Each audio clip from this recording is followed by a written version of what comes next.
Welcome, my friends. This is Maniacal Incorporated, and Michael Collins is going to have to start spinning some plates. There is an upcoming general election, and also we're going to see international powers take an interest in Irish affairs, and Collins is going to have to steer a path between all of those if he wants to retain power. But no doubt Collins took the opportunity to visit the 1936 Dublin Olympics, where I have no doubt that Dr. Pat O'Callaghan won a third successive Olympic gold medal. Ireland won 9 in total. Ireland wins again.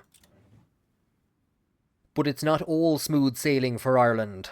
The L.E. Macha, an Irish naval vessel, has collided with a British submarine, a Union of Britain submarine, outside of British territorial waters. The submarine surfaced and rammed the Macha. Now, this was an accident, but it has caused a major diplomatic crisis. The significant concerns are shared by the German Empire, who have strongly condemned the incident. Can't Ireland get a break for once? So, -5 base stability. And this now opens up the L.E. Macha incident.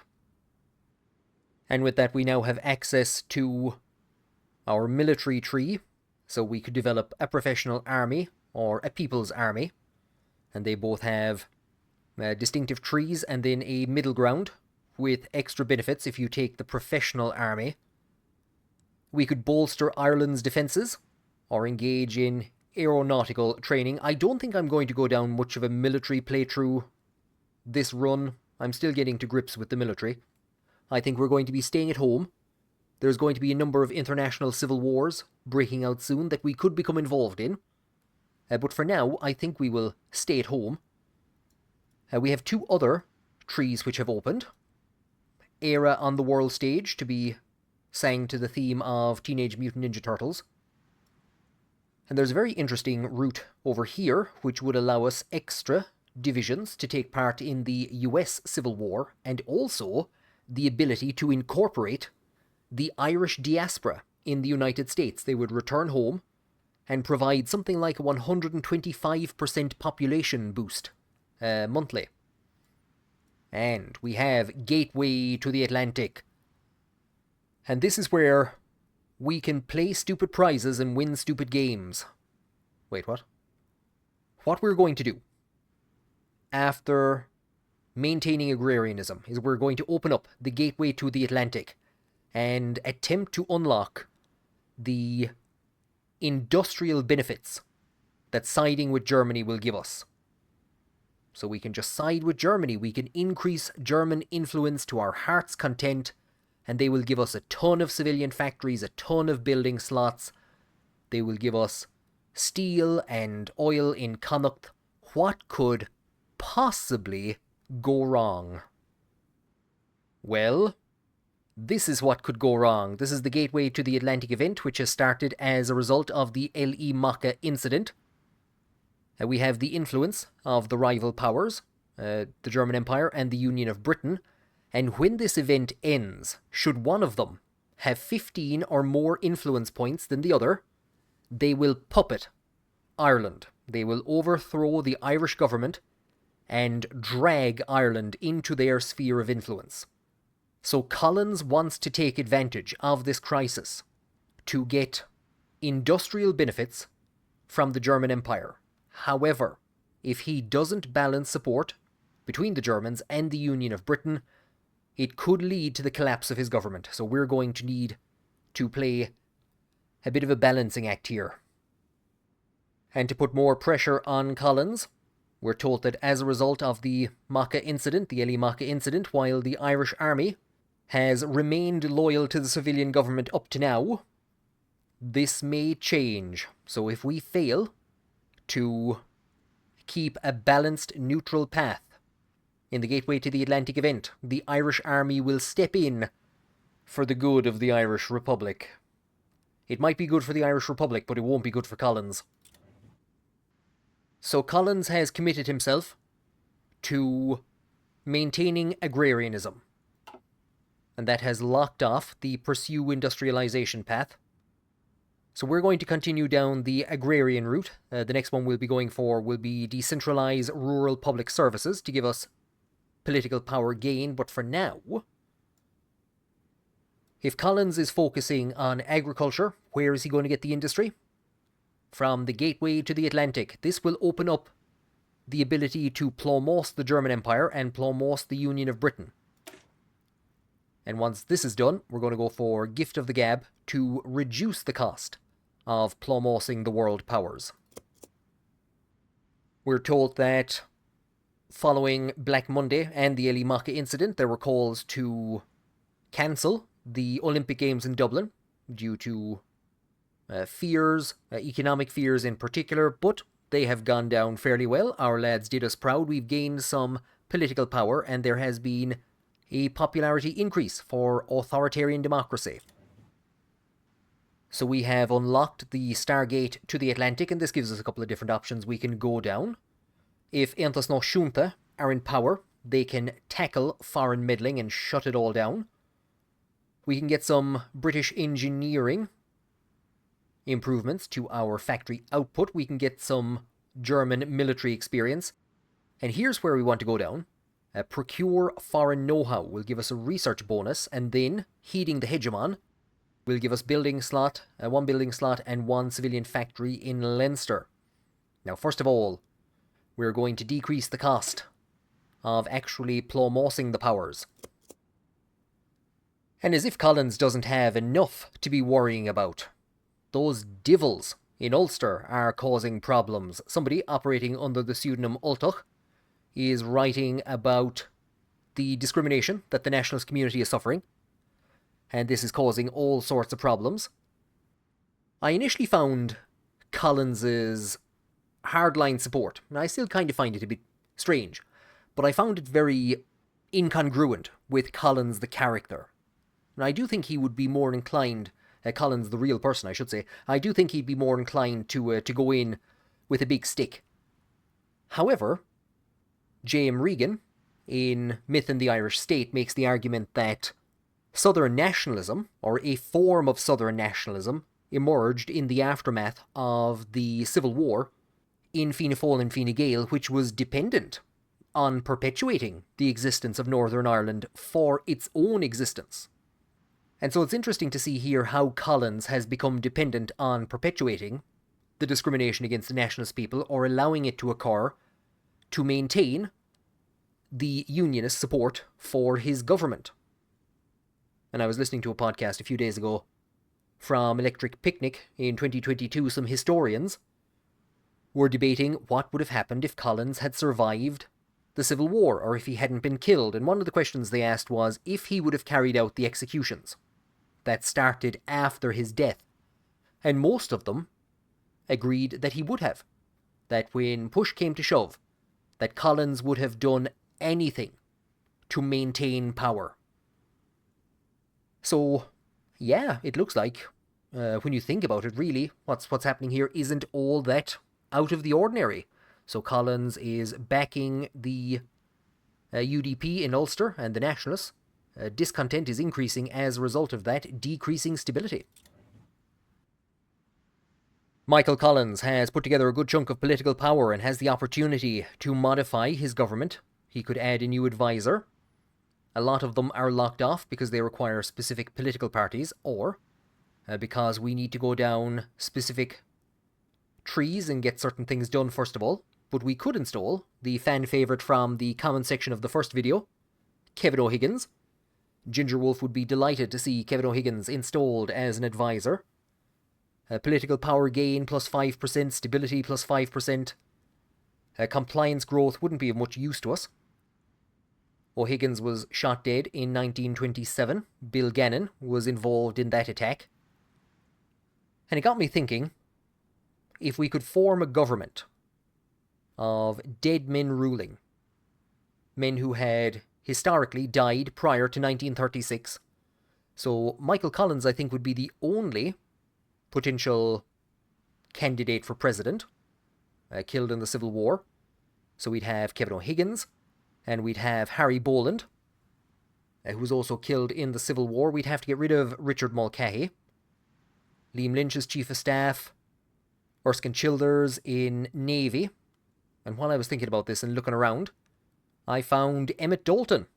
And I'd forgotten that I'd forgotten about Emmett Dalton because I was looking around for some specific characters. When I loaded this up day one, Emmett Dalton was part of the bodyguard, Michael Collins' bodyguard, on the day that he was killed, and the conspiracy theorists claim that it was Dalton who killed him, that he was a British spy, and that he took advantage of the chaos to shoot Collins. And this is one of the reasons why people have been making demands and starting petitions to exhume Collins' body, to conduct an autopsy, to examine the angle of entry and exit of the bullet wound at the back of his head, to see if it was fired from an elevated position or if it was fired from close range. So lots and lots of conspiracy theories have followed Collins into the grave. And of course I got sidetracked there with a big long rant, which is nothing new on this channel, unfortunately. We can't install Kevin O'Higgins because I need that political power. So we could, but we have major political power requirements coming up over the next couple of months. So for now, we're going to have to hold off on appointing anyone. But do actually comment below with who your dream government would be, or who you would pick as your advisors or your military high command. We have unlocked Gift of the Gab. And for the same reason that we can't install O'Higgins, that's the reason that I've gone for Gift of the Gab.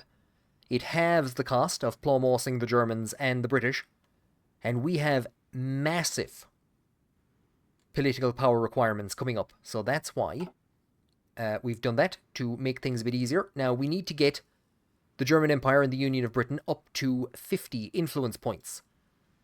We're not able to do that at the moment, so we're going to head back to our economic focus, and we're going to go for decentralized rural public services to get more political power gain. So at the moment, the German Empire and the Union of Britain are at 20 each. I think we'll hold off on, or they're at 20 in total, I should say. So, do you know, we'll have to court German opinion. Plumose the Germans and plumose the British. Jack Reed of the Socialist Party of America is the 31st President of the United States. Surely that won't lead to any anarchy. And America's election campaign has just ended, but Ireland's is beginning. So Collins' term of office is coming to an end, and a new election is to be held on Valentine's Day, I think, in February of 1937.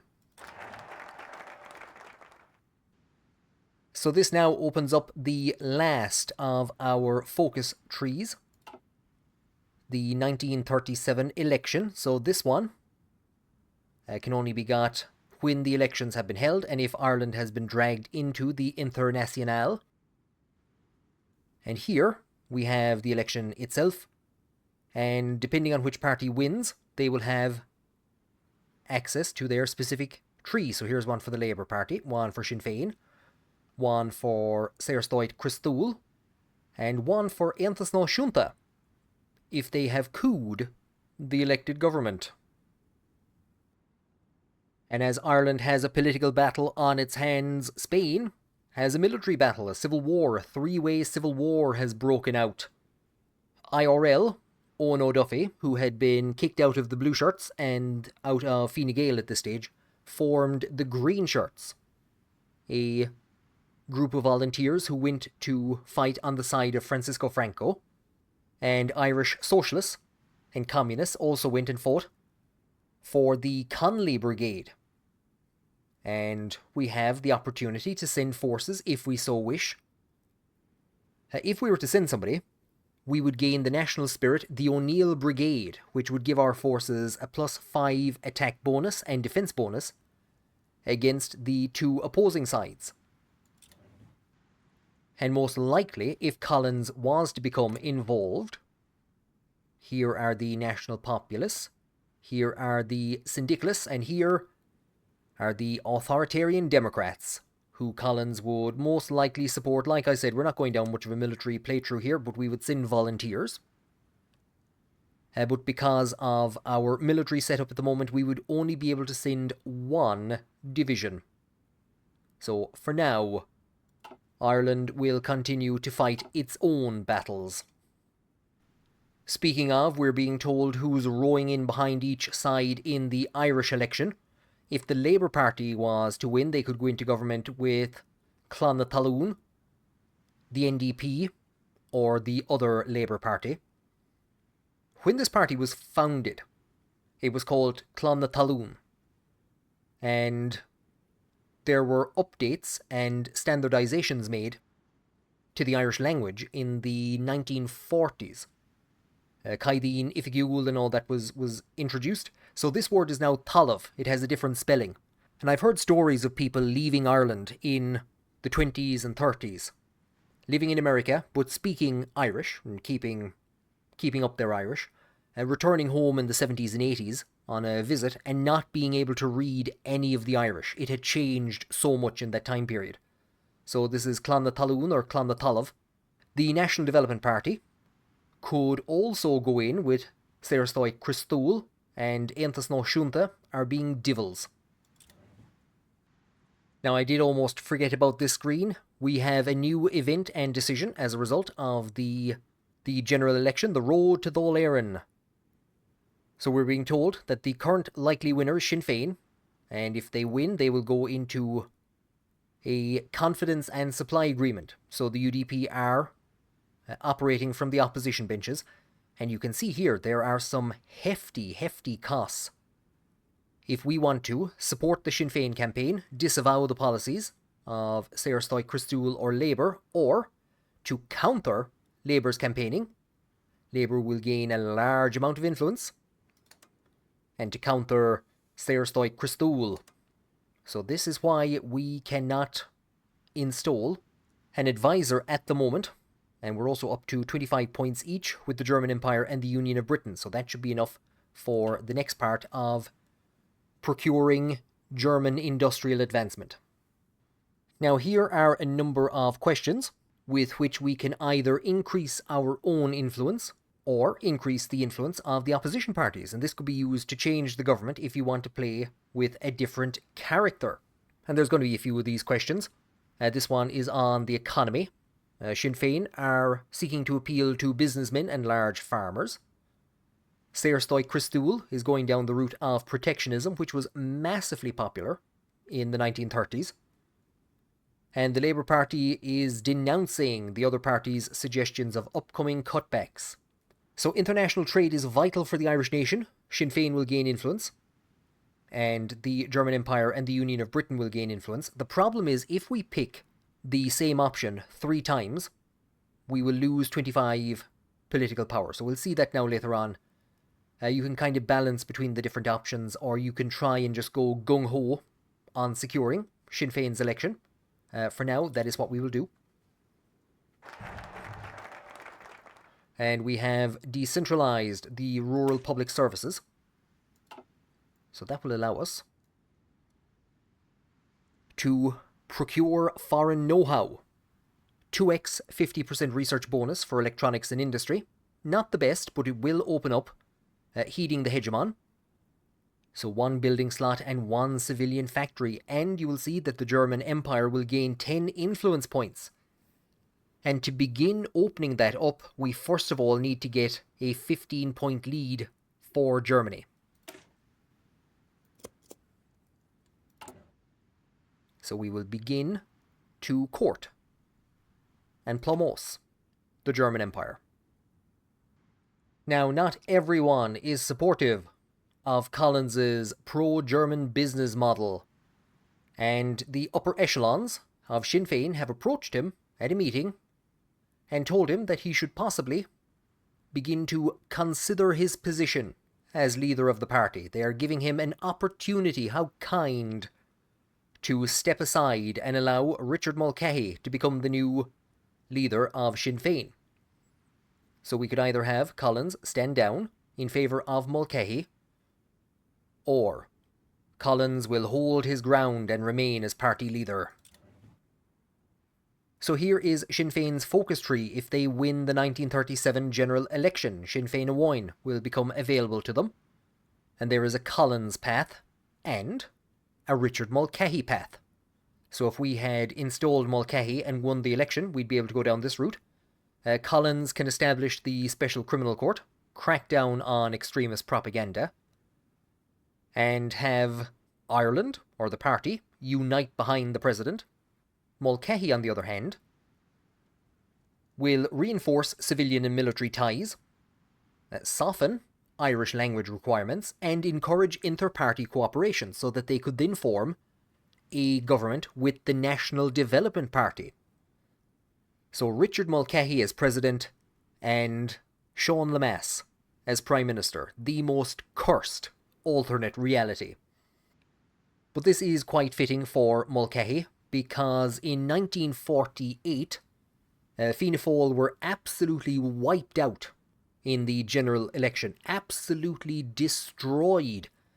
De Valera limped back into Dáil Éireann with just 42% of the seats. That was what a bad day for Fianna Fáil looked like under De Valera. And the most bizarre hodgepodge, mix-em-gather-em of a coalition had to be put together to keep him out. You had both warring factions of the Labour Party, Sean MacBride's Clon na Poblachta, and you had Mulcahy's Fine Gael. Now, MacBride had been in prison during the Civil War in a cell with Rory O'Connor, and O'Connor was executed on Mulcahy's orders. So MacBride would not, under any circumstances, serve in a government with Mulcahy as Taoiseach. And Mulcahy put his own personal desires for power aside and prioritised his utter hatred for Eamon de Valera, and he served as Minister for Education, but even though he was leader of the largest party, John A. Costello was the Taoiseach. And Mulcahy did this twice. He stepped aside and allowed a compromise candidate to serve as Taoiseach. So that's a very fitting policy for Mulcahy. He did not prioritise his own political power. Something we could never accuse this man of doing. The big fellow retains power in the party.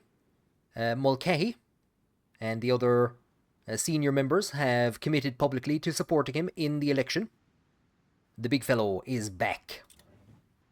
We have another election question to deal with, an election plank maybe, the Northern question. Sinn Fein is dependent on the confidence and supply arrangement with the UDP, so they're going to look to uphold peace in Ulster.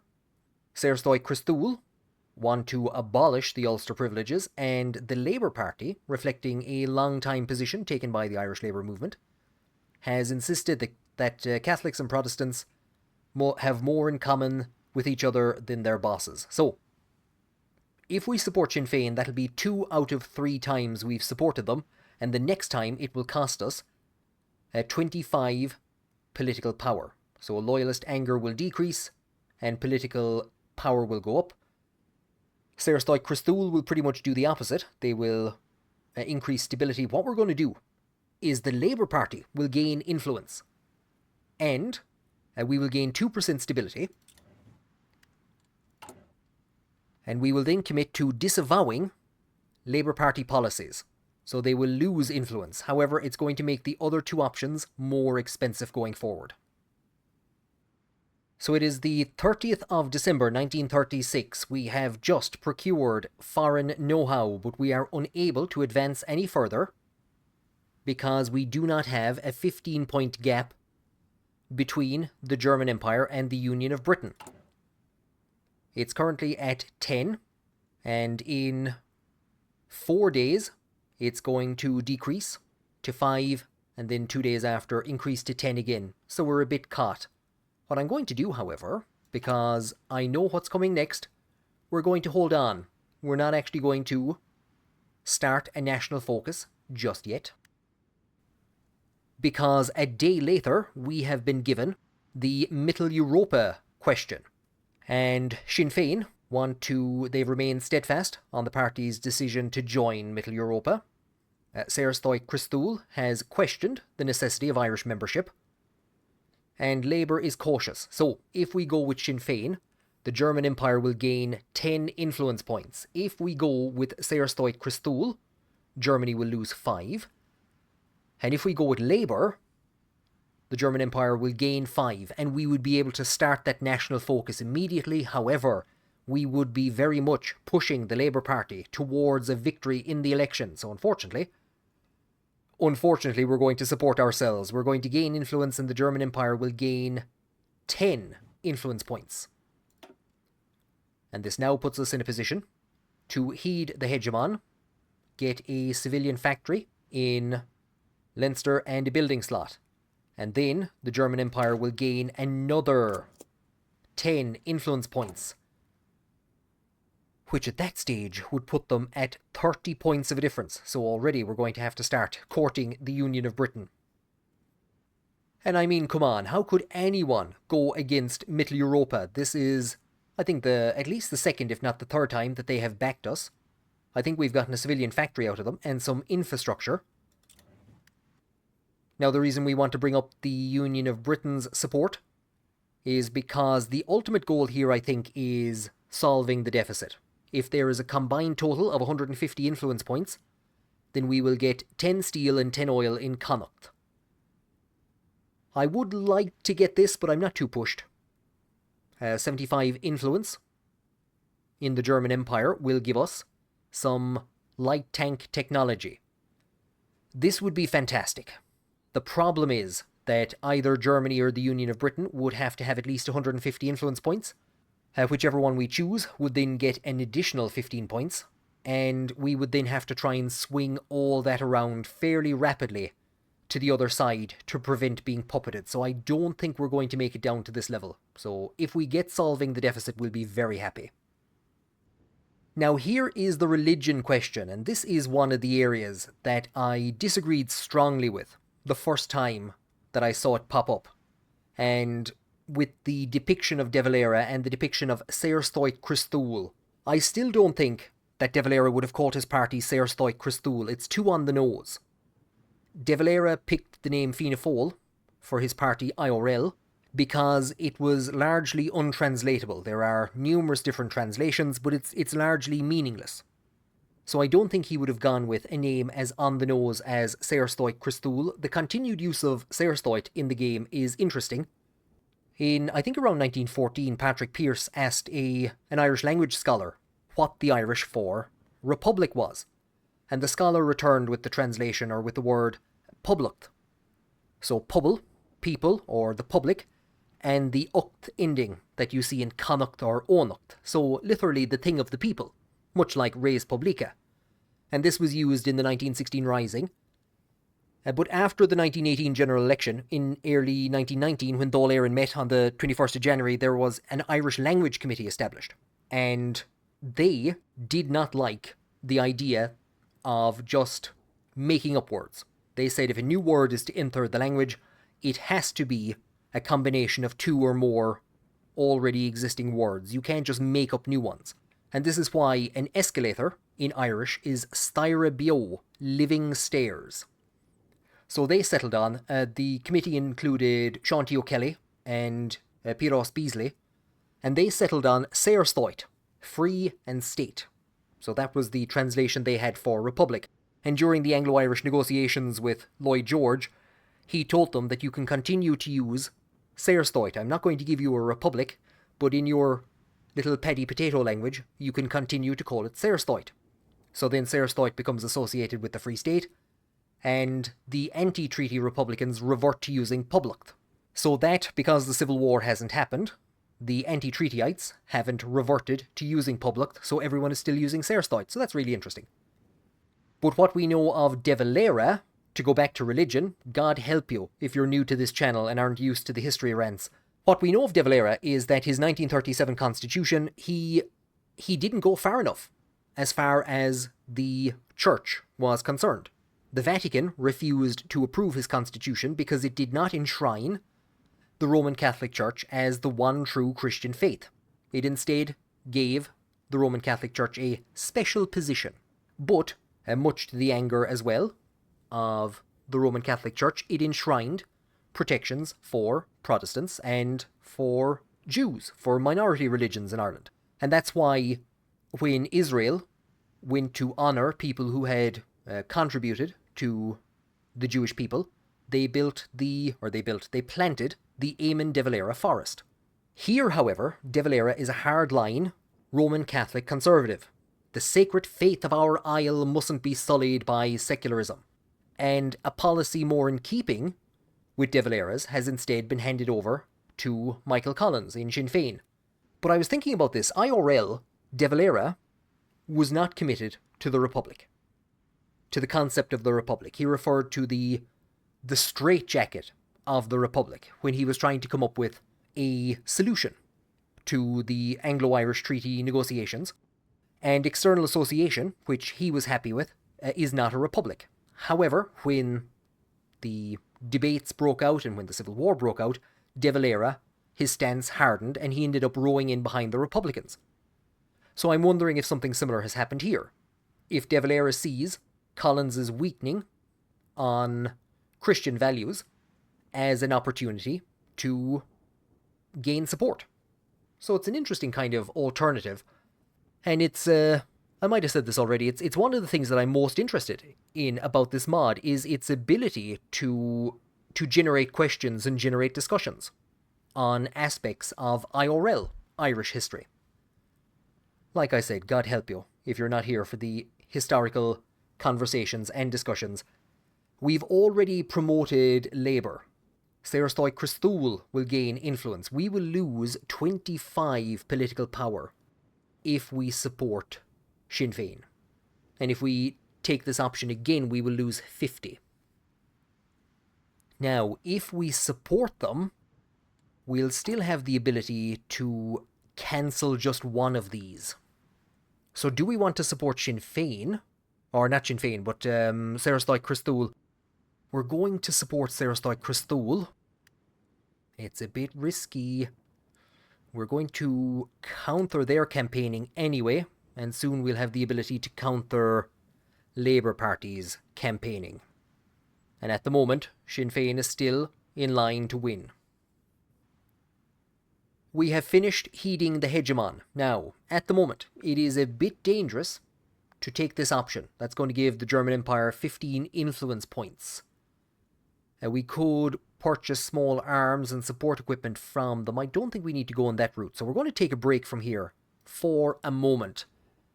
And we're going to return to our own economic policies.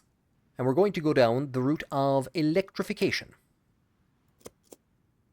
We finally have the British question. I think this is going to be the last question that's going to be put to us. Sinn Fein are being denounced left, right and centre for their dependence on the UDP and their maintenance of the Ulster privileges. Saorstoi Christoul has pushed for closer relations with Britain, and the Labour Party is calling for diplomacy with the Union of Britain. Now, I don't know how close things are here. At the moment, Sinn Fein is the likely winner. Picking either of these two options could tip support and victory in that direction. So we're going to have to stabilise my nerves some bit. We're going to say the British have to be kept at arm's length. The Union of Britain loses 5 influence points and we will lose 25 political power, which is going to lock us out of doing any of these options or even courting German or Union of Britain support for a while. And thankfully, it is not a Valentine's Day massacre in the polls, but it will be a Valentine's Day massacre in the pubs tonight. Michael Collins is victorious, so we gain 150 political power, a change in popularity for authoritarian democracy, 15%, and gain 5 base stability. Michael Collins continues as President of Ireland. The Balkans has descended into war, and Ireland could again send volunteers to fight alongside Bulgaria or Serbia. The pro-German voices in the country would tend to support Bulgaria, and we would get a national focus that would give us an attack bonus against Albania and a defense bonus against them. We, of course, will go with the option here that our men will not be sent to the Balkan slaughterhouse, which will give 10 political power and gain base stability of 1.5%. And speaking of civil wars, in Madrid, or in the Spanish Civil War, I should say, Madrid has fallen, so things don't tend to go well for the Kingdom of Spain. And Collins doesn't have time for a political honeymoon, because we're being told about the urgent matter of the economy. And this will activate the mission to finish the recovery from Black Monday. So we have about a year and a half, maybe a bit more, to deal with the recovery from Black Monday. And we can see there that we will suffer some penalties if we fail to do so. A fall in political power, stability, and a fall in support for authoritarian democracy. And once again, there are rumblings in Ulster and in the UDP, even though Michael Collins bent over backwards to aid them during Black Monday. Aontas Náisiúnta have swept the board in the predominantly Catholic districts. And the UDP are being accused of being traitors by some in unionism, while others are talking about forming a union between Northern Ireland and the Union of Britain. The status quo is dead and gone. It's with O'Leary in the grave. Loyalist anger increases. Nationalist discontent increases. We have just finished the Accelerate Rural Electrification focus. Modifies agrarianism by giving us increased production efficiency growth, and gives us a decision to add one building slot to a region. Where I would like to go next is solving the deficit, which would unlock the oil wells of Connacht, but instead we are going to look at some of the options available to us, now that Sinn Fein has won the 1937 general election. Initially, we are going to balance the budget, and that is going to give us options which will allow us to fight the Black Monday recovery, or to aid the Black Monday recovery, I should say. After that, I'm probably going to go back to solving the deficit. But then we can take a look at the unique options available to Michael Collins. So we will have to take at some stage establishing the Special Criminal Court. Then we could go down the route of crackdown on extremist propaganda and revitalise intelligence networks, Oriel House no doubt. If we want to unite behind the president and become the natural party of government, which will unlock Owen McNeill as an advisor, we have to uphold the Ulster privileges.